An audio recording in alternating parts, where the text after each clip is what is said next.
Well, it's the Weege Show, a beautiful day in the neighborhood. Certainly not so beautiful throughout the world, but we're gonna keep bringing you these shows because even me, a guy who's generally able to put things in perspective, to find the good from the bad because it makes a good story at the very least, even I had a tough time this week putting those puzzle pieces together. So we're gonna try to do it together by using these videos for however long it takes when we don't have actual races to talk about, and it's still brought to you by Racetech. We're gonna hook those guys up, support your local moto industry, be it your shop, be it your dealer, buying stuff for your bikes, because you can still go riding now. We don't know how long that's going to be, but we do know that Racetech Gold valves provide plusher suspension with better bottoming resistance, more traction, and made in the USA. But that's just for starters. There are so many unknowns right now, and I can't sugarcoat the fact that it is rare to have a situation that is both economic and health related, feeling the squeeze from both sides, left, right, both the science side and the monetary side, right? Both the moral side and the capitalism side, both sides being squeezed. And in addition, we're getting this where we are today and then where we are in the future. I don't know which one of them is scarier of those four access points. How is this gonna affect the economy? How is this gonna affect our health? How does it affect things today? Where are we gonna end up in the future? It's like we're all in this box that keeps getting tighter and tighter and tighter. Now we can still do cool stuff. Thanks Stasic for giving me a new battery. I just happened to get that a week ago. If we didn't have that, we'd have full cabin fever. There have been so many Stasic motos going because this is the weird thing. On a beautiful day like this in the neighborhood, at least where I live in North Carolina, there's only one confirmed COVID-19 case in my county. Everything rolls along pretty much like normal. You can't go to a restaurant anymore, but in the neighborhood, kids are still playing. We're staying off of playground equipment where apparently the virus can live on steel surfaces, and we're telling people to stay further away from each other. We have much smaller groups and larger distances. But again, that's only today. What this has done has bent the time-space continuum in ways that we are still not able to wrap our heads around. 8 days ago, I was driving back to Daytona thinking that the Daytona flat track race was still on. Now, normally in my life, everything is so fast-paced and changes so quickly that normally the time passes where you're like, wow, that was 3 months ago, but it feels like a week ago. In this case, it's switched. What was a week ago feels like it was 3 months ago. I think about where I was for the Daytona Supercross 2 weeks ago and the Daytona flat track 1 week ago. We are in a completely different world, a completely different planet, and I know that everyone's run through this scenario in their mind. It either feels like a bad dream or something out of a movie. But this is reality and we're living in it. It is so weird because in 2020, we don't really expect something like this to happen. And I know that there's all this extrapolation of this is similar to the Spanish flu, which Davey Coombs told me actually started in Kansas, not Spain, in 1918. But let's be real. When anyone heard that this could be like the Spanish flu, the very first thing that runs to your mind is, dude, it was 1918. Science, technology, medicine, it's so much better now. There's no way this could get to this point. And I think there are still questions out there because, again, the question is not where we are today, but where we are going to end up. You want to ride in the dirt? Yeah. See if we can, here's an entrance point right here. Go for it, bro. I do not live in one of these lakefront houses. I'm just letting you know. We come down here to hang out. But even in the best of economic times, I'm not living on the lake. I think that's reserved for the NASCAR people that live in Race City, USA, where I am. So I can't figure out what leads to more unease. Is it seeing the news today and how things are extrapolating, and that's what this whole thing is about. This whole thing is about. It's not just about how many lives are going to be lost or how many lives are saved. It's about bending the curve, bending the amount of time it is going to take for this to happen. If a lot of people get sick very quickly, we won't have the hospitals and the equipment to save them all. If a lot of people get sick over a longer period of time, then the hospitals won't be full, the equipment will be metered out properly, and then we'll be able to save more people. So this is a really strange time, space, continuum, numbers game that we're all trying to play, and that also includes trying to figure out where we're gonna be when it's all over. We don't know when it's gonna be all over, and we don't know what the economy or the world will feel like when that happens. So all we can do is find a few pieces of concrete information. Now, last night, MX Sports Pro Racing did announce, they're a sister company of us at RacerX here, by the way, they did announce that the Nationals, as of now, are going to start June 13th at the Florida National at WW Ranch. At the very least, it gives us something on the horizon to see. Okay, racing will come back. It will be in June. It will be in Florida. Now, to be completely honest, are we gonna be in a better situation in June than we are here in March? I don't know. I can't guarantee that race is going to happen. I don't think anybody can, but it felt so good to just know, to just sense, okay, someday there will be normalcy, because I think that's what we're looking for right now. The time-space continuum of where we're gonna be in the future is what is completely messing with our minds, to not know what is the world gonna look like. So at least having a race on a schedule, on a calendar, makes us feel better. And I do know this, and I talked to, of course, my soothsayer, my good buddy, Justin Brayton, and I'm like, the day I'm in a TV booth announcing a race will be the greatest exhale, the greatest sense of relief I could ever have, because then I will know if that's happening, all is back to being right with the world. Maybe some details won't be as good as they were before this, but we'll be in pretty good shape. And the same thing for JB. The day he's back on a starting gate, maybe it's not the perfect circumstances that it was supposed to be, but at least things are trending the right direction. So what I've had to do to cope with this is two things.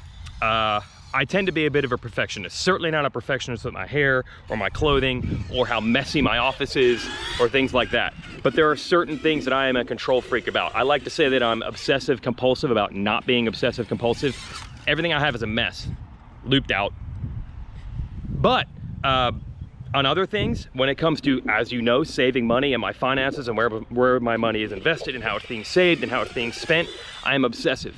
When it comes to getting gigs and covering races and getting every single last minute of interview and angle and story and video that I can possibly get at every race, I try to operate at full max capacity at all times. I'm gonna have to give that up. We're all gonna have to give that up. We're all gonna have to give up the idea that 2020, even in the best case scenario with this, is going to be as good as we hoped it would be, or as good as 2019. It's over. It's not gonna be that good. Some of the things that we've taken for granted as being awesome, we're gonna have to embrace those more to find our happiness. We know the nature of racing. I remember the AMA president, Rob Digman, once say this: at its best day, a racing organizer, a racing promoter, a racing rule maker is controversial in their best day. We take these races for granted. We take the things that happen for granted. And when things happen that we don't like at those races, we get frustrated and mad. But now we've suddenly realized that having any race of any kind at all is that sense of relief, that chance to exhale and say, okay, this could have been a lot worse. At least we're back to some sense of normalcy. So I've had to adjust my standard. It's not gonna be as good a 2020 as we hoped, and it's not gonna be as good as 2019. But if we can just get back to normal at some point, it will feel so good. And I don't know when that's gonna be exactly, but I do know what we will be there eventually. Yeah, are you number one? Yeah, keep going. I know that when we get there, we're gonna feel better. And I have to use that perspective. So talking to Brayton, he's like, here's the schedule right now, by the way, everybody. The Nationals pushed back to June. That would conceivably open up some dates for Supercross to race through May and June, or the beginning of June. I don't think that's going to happen. I think the folks at Feld are smart enough to know the chances that these stadiums are going to come back online and be available in May are getting more and more remote. And the sign of that is that there was legit news yesterday that Feld laid off, yes, nearly 90% of their employees. They're in a really tough spot because they are in exclusively the live entertainment business. A lot of businesses are going to be hurting throughout this. You know, if you're a restaurant and you can't have customers inside, you can only do carry out, you're losing a large percentage of your business. If you're Feld and you're live entertainment only, you're losing all of your business. Literally every single thing you do cannot be done right now. So they're hurting, and I think they're going into hunker down mode to say, we can't spend time, money, and effort hoping that we can run some events in May only to find out they're going to be canceled. So I think the real buzz is that Supercross might return after Pro Motocross, which would be September and October. And yes, the goal is to get all 7 rounds that are still left on the calendar in. Exactly when, exactly where, exactly how, we don't know. But that's what we're thinking right now. So with Justin Brayton, he's like, that would probably prevent me from going back to Australia to defend that championship. Hey, in an ideal world, it would be great for him to race all 17 rounds of Monster Energy Supercross here and defend that championship in Australia. But even he knows, and even I know, and everybody knows, look, it's not gonna be perfect anymore, and we just have to accept that. We've gotta be happy with what we've got. So today we get to ride at Stasic. It's still a beautiful day. We're still allowed to do this. I gotta take advantage of it. I gotta feel good about this. This is all we get to do right now. I gotta homeschool kids now while still doing work. My wife and I are gonna be all hands on deck. It's gonna be difficult. it's just the way it is. We have to change our standards. So that's one way I gotta make myself feel better. And the other thing is, there isn't any news going on right now. The only news is about COVID-19 and the coronavirus. So I was like everybody else. I was inundated with it. I was following it every day. I was following every single fallout, again, both the health side and the financial side, and it's all depressing. It's all a bummer. And I'm not able to twist it like I normally can and say, well, I'm gonna find the silver lining in this. This is a great story. This is an amazing thing. Nah, dude, you can't take that kind of bad news for 5 straight days and continue to find silver linings. So I had to finally do something which I try not to do. Last night, my wife and I, we did not watch the news after we put the kids to bed. We just Netflix and chilled. Now, I know for millennials, like 20-year-olds, that means something that my wife and I probably don't do anymore. For us, it literally meant chilling out and watching Netflix. I don't know what the alternative term is. I'm not young enough or cool enough anymore. We just watched something that had nothing to do with the news, and I felt a lot better. And I went to ESPN.com, and believe it or not, they had one of their columnists still write about the basketball season this year. And he said, I know this feels weird. If you're uncomfortable with this, maybe we'll stop. I don't know what to do. Am I allowed to talk about basketball, or is it all done? Is it all gone? But I felt good reading it. It felt good to have that escape, which made me realize, finally, sports and racing, things we like so much, which I don't think any of us can put a complete finger on what we like so much about them, it's helped me identify what it is. It's that distraction, man. We need to have those distractions. So not only we have this box of where we are today, where we're gonna be, financial, health, we also have the inability to get out of that box for however long we want to and distract ourselves to other things, because none of those things are going. So we're gonna keep talking racing. We're gonna keep bench racing. I don't know if it's appropriate or not, but it's gonna have to be, because we can't just keep focusing on this bad news every single day. Even an optimist like myself can't take that. So we gotta keep talking racing. We've gotta keep bench racing about it. And we're gonna talk more than just schedule stuff, because that's still all affected by the coronavirus.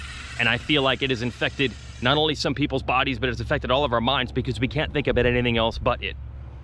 We need the distraction. The racing's not gonna provide it, but maybe the bench racing will. It made me feel better to think about other things for once last night, and that's what I'm gonna do today. So we'll have some fun here. We'll probably take out the real dirt bikes at one point, for as long as we're still allowed to do that. I don't know if the restrictions are gonna get tighter or looser. I'm not a scientist, I'm not an expert. I'm not a law enforcement agent. But you know, we gotta think about something else sometimes. Because in this box that we're in, as tight as this box is, squeezing us on all sides, that top part, where we're gonna be eventually, I do know this. Eventually we'll be out of it. Eventually this will be over. And I don't know exactly what the world will look like then, but it's not all gonna go away. It's not all gonna go away. We will have racing at some point somewhere. And you know, we had this big economic crisis in 2007, 2008. It was terrible. It might not be as bad as this could turn out to be, or maybe that would be worse. But either way, you know, 10 years later, we were fine. We always end up being fine. So that's the last thing. 3 months at minimum to our next race, which would be June 13th in Florida, is a long time. 3 months without any racing whatsoever is a long time without distraction. It's not gonna be easy. But if you start looking at it from a broader perspective, it's maybe not that bad. So,